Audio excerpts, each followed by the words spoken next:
Yo, and welcome to another episode of RevivalFlix, where we try to find some classic films, some old films that have been forgotten about, or maybe not, like so much in evidence nowadays. But we try to watch it, review it, but with a different lens. Today's perspective about it, since for sure our way of watching films have evolved for better or for worse. That's up to you. But anyway, we do watch movies in a different way now. We have other expectations about it. So maybe um a classic film can be even more appreciated nowadays, or less. So it's kind of like a journey, a fun journey, I must say. In today's film, we're going to review Ren, which is one of I think it's kind of like like a consensus that it's one of the masterpieces from Akira Kurosawa.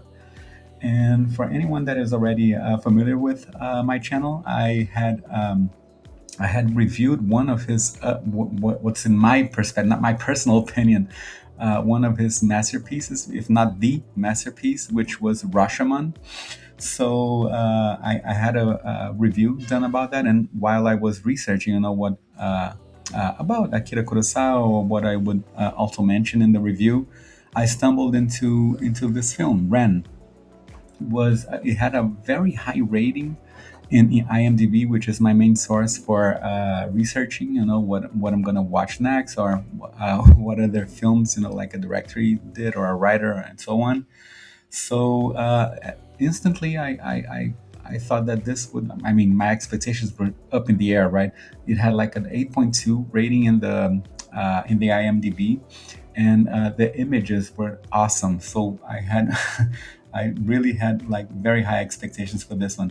But anyway, going back to Rashomon, that was a very good find, I would say, because actually, what made me watch Rashomon was another review that I had done uh, about a recent film, actually. But I'm also like reviewing, like weird films in my channel because I just love them. So it was Weapons, which was like a horror film, but it was a very different kind of a horror film because it has like that multi-perspective script writing, screenplay writing. So that, like for it on its own, it's already very complicated. If you put it into a horror film, that I think that even raises the level of complexity. So that was very well done.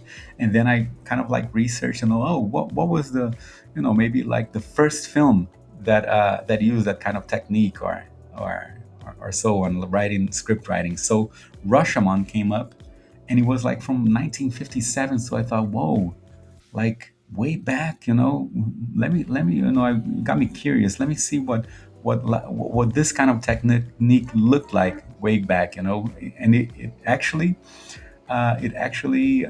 gave the name of this style of script writing, Rashomon style. So I even wasn't aware of that. I mean, I did study cinema, like filmmaking for a very short period of time, but very long time ago. But I even wasn't aware of that terminology. Anyway, coming back to Ren.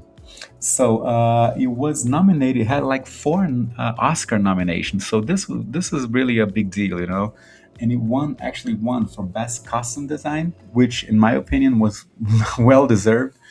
I think it was even in the level of The Last Emperor. If anyone, likes old school movies and so on, probably familiar with this one. That movie was such a beautiful, like cinematography and scenes and costumes and so on. It was a really cool movie.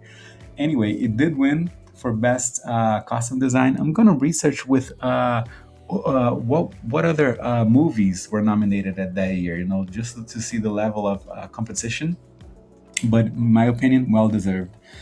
Anyway, it seems that it's like a French Japanese production. I thought that was interesting. And also another aspect that I, I see constantly on Akira Kurosawa's films is like budget and revenue, right? I think this was this didn't make like a profit, so it costed basically like 11 million to produce it, but revenue worldwide, it's at least in IMDb, it states that it's like 4 million. So I've seen this constantly in Akira Kurosawa's films, but I mean, he's undoubtedly a very, very respected and very talented director and writer, I must say.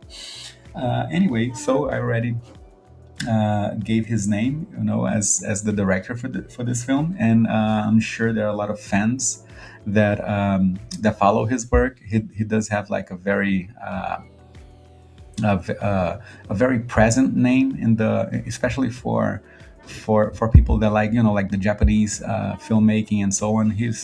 I think his style of directing is very well balanced. It's not like totally Asian. It's kind of like diversified, not in the cast or so on, but in the style of directing.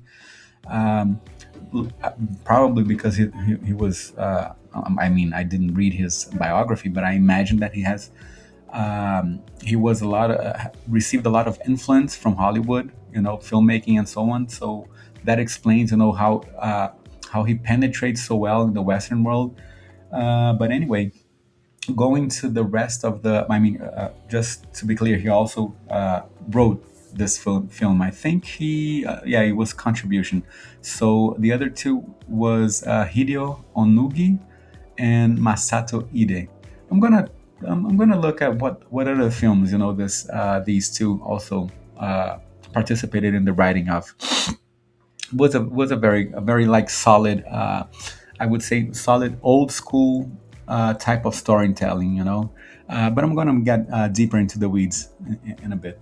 So the actors, of course, I'm not familiar with the actors, so I'm probably also gonna butcher their the pronunciation of their names, but it's Tatsuya Nakadai and Mieko Harada. Anyway, I would say that the full cast was like impeccable in their acting. I really sensed that they were fully into the spirit of the movie. I think that's kind of like probably the director's dream, like to have everyone like thinking that they're that kind of type of character. I didn't see anyone like kind of like off, especially like the main characters and so on. But Tasui Nakadai, that one caught my attention because he was like the main character of the film. I think so the film kind of like splits itself, to his state of mind. Let's put it like that. So I won't give you, like any spoilers. So he had to kind of like play two types of characters there, or even three if you take into account like the plot twists and so on. So I think he managed, like to put like a very well defined transition into the acting on both of these or these three moments in the film. So kudos to that. So then I took a look at some of his work that he had done. So there was a film that was also very high rated, which I separated here so I can watch it, at some point, from 1962, called Harakiri. I'm gonna try to watch that one, just to see if like he maintains consistency and so on. But yeah, overall the acting, like all around the crew, very very well executed. So now let's get into the review about the movie itself. So it starts off. I mean, the first thing I need to warn about this film is like it's like maybe 2.5 hours, 2 hours and 50 minutes, something like that. So for whoever wants to watch this, please be patient with the film because it's not like a very fast-paced film, especially in the beginning. So the beginning starts off very, very slow because it kind of like tries to present, like the characters and so on. But as soon as as you get into the plot, what at least in my perspective, I kind of got it like a Game of Thrones vibe. So I also invite you, like to even if you already watched them, especially if you already watched the movie, please drop in your comments if you think that makes any sense or not. But it was like totally, totally trying to connect with something very recent and modern. But anyway, I got this Game of Thrones throne vibes. Because there's kind of like a the plot is mainly like around a power struggle theme, or backstory. But anyway, as soon as this power struggle, I would say, starts to unroll, you kind of get into that vibe, like, oh, okay, so let's see who is going to, be a traitor next, or whatever, or let's see what's gonna happen, like with this nucleus of the plot and so on. So my perspective, the reason that it took so long, like for all of that to start to roll out, is because there are like multiple nucleus, like in the story. Similarly with Game of Thrones. So Game of Thrones, one of the criticisms that I heard a lot, like especially among friends and so on, is because it got lost, in so many, like families and side stories and so on. It kind of got lost. So this one kind of like made sure that everyone was understanding what each of the parts represented in the story. So maybe that's why it took so long to, like get into the real action, in the film. So that's my first warning: be patient with it. Be patient with it. So as soon as it starts, like to unroll, everything, like the action and so on. Of course, I'm making the comparison with Game of Thrones, but please, it's like in a much smaller scale. Game of Thrones is like very. Well, first of all, it's like, I don't know how many, like how many seasons it had, like so many hours and so on. But this one's like 2.5 hours, but it's like one shot, right? So so then it got me wondering, while I was researching on like material to talk about this film and so on. I kind of put a prompt in GPT to see if I was like being completely off about the Game of Thrones comparison. So I asked, like, oh, is there any relation, like, this with this film and the modern Game of Thrones writing and whatever. And it actually did bring up, similarities. I mean, the similarities are obvious, but it did like bring up an objective connection with it. It seems that there is an episode called the Battle of the Bastards, that I think the director or the writer mentioned, by name, the film Ran, because of some of the battle scenes that was inspired about. So that gets into how the battle scenes were constructed in this film. It was really, at some points, they were really amazing. I mean, we need to put ourselves, like in the 1980s. I mean, this film is from 85, right? So we did have like some epic battle scenes up to that point. I wouldn't say that this one was like, oh, the best, like for its time. I wouldn't put it like that, but it was impressive, and it had some editing and combination with the score that it was maybe breaking. I'm not gonna give, any spoilers about how it was done. Like what's the aspect, because nowadays it's kind of like common, but at that time probably wasn't. So for this for some of the scenes for the battles, it was groundbreaking. I mean, don't expect, like Game of Thrones level battles. That's not gonna happen. But there were certain parts that were kind of like, of course, bloody and so on, but also some raw violence. It was also present, but again, not in the level of Game of Thrones. But for sure, you can see a, a bit of connection, a bit of similarities, a bit of inspiration here and there. So I would say that the first thing. that you can expect from this film is like, oh, if I'm a Game of Thrones fan, let me see what maybe inspired some of the either the battle scenes or maybe some type of some parts of the plot and so on, because as Game of Thrones also presents, like maybe sacrificing, like important characters in the film. This one does in a lower level, but it also attempts to do that. So that was one of the aspects that I loved about Game of Thrones. That anyone could die at any moment, even if you couldn't get too attached, to the character, and that kind of like surprise, even if negative surprise, it kind of like at first it impacted us in a negative way, but then you kind of like respect that by the you kind of like raise your respect, right, for the writer or for the director or whatever. So that's kind of like audacious, I would say, and not playing it safe, right? So anyway, the battle scenes again, beautifully filmed, like the sceneries, and again the costume plays a very a very important role here, for sure, for sure. That's probably part of why he won the Oscar for best costume and so on. But not only for the battle scenes, I mean all around, you can see that it stands out in some way, and the costume actually pulls you in, like to believing that you're seeing, like that you're transported to that moment that the film was supposedly happening, right? The story was supposed to be happening at, right?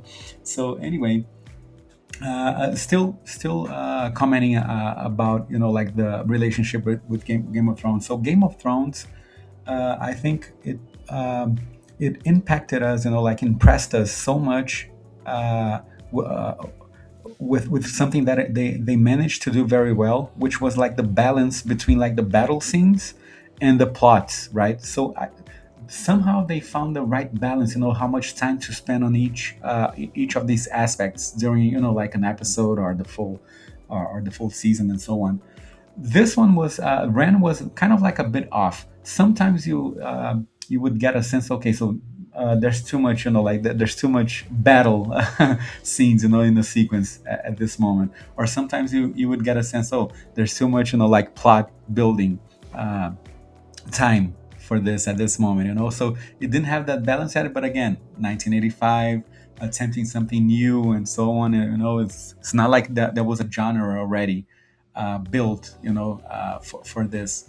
But anyway, worthwhile. It's worthwhile. If you're into these kind of these types of movies, like epic battles, Japanese culture, and so on. For sure, it's going to make sense for you to watch it. And I was also like very actually. This is something that actually I had a divergence, right, with IMDb. IMDb had this at 8.2. I wouldn't go as far, like as to 8.2. I mean, again, impressed by the production and so on, very well executed. But I would say that, like, if I were to give like an overall, rating about this, it wouldn't be like 8.2. Would probably be like a 7.8, 7.5, or something around that. But it's still a very, very solid film, but again, going into the speaking more about the plot, right? The main plot. Uh, just reminding power struggle and so on. But another aspect that caught my attention here, I mean, there were like maybe three turns, like turn of events during the films. Good ones, good ones that, maybe puts you in another mind state, or thinking about the film differently and so on. This is very good, and it was very well accomplished with Rashomon. And also, similarly to Rashomon, these turn of events had somehow had connections with the female character in the film. So kind of getting curious about why Akira Kurosawa always, or not always, I can't say always because I didn't watch all of his films, but at least the two or three films that I watched from him, which was Rashomon and Seven Samurai, it had the female character played a very uh, a very I would say impactful role in the film, especially in the turn of events aspect of it. So I'm very curious why this is happening. Like at least in two or three films. I'm gonna research more about it, and let's see if the next film that I watch from him, I can get I can give him maybe more answers and so on. But yeah, and especially the ending of this film, very impactful, very impactful. But what I can say, like overall, I would say that Rashomon for me, it was more entertaining. It was more groundbreaking. It was more like modern. This one is like it's really like an old school movie. So the rhythm is kind of slow and so on. It's except like for some of the battle scenes and so on. So if you're gonna watch this film, have these aspects in mind. But if you want to have like a very I would say a very uh, well established impression of Akira Kurosawa, and you're not familiar at all with his films, I would really start with Rashomon, and then maybe gradually get familiar with his other films. But this is a well-respected director. It's not. I don't think it's like by chance. He does have like you can see that in his films, especially with the cinematography and so on. You can see that he puts a lot of thoughts on not only how the action is going to roll out, but also like the scenes. I put some of the poster art, that were done related to this film, the DVD covers and so on. It's really impressive, especially considering at the time that you needed to do everything by film, like physical film, not digital, and the post production wasn't like so heavily invested upon. So yeah, this is worth, if you love this type of films, you love Akira Kurosawa and Japanese productions, like overall. And yeah, I hope you see you in the next one. And drop in your comments if you disagree or agree with anything I'm saying, or have another take on it. And also, of course, always incentivizing anyone to like create their own channel, bring up like old school movies, or very classic or old movies, or forgotten or missed, or weird ones. Weird ones are my favorite. And see you in the next one.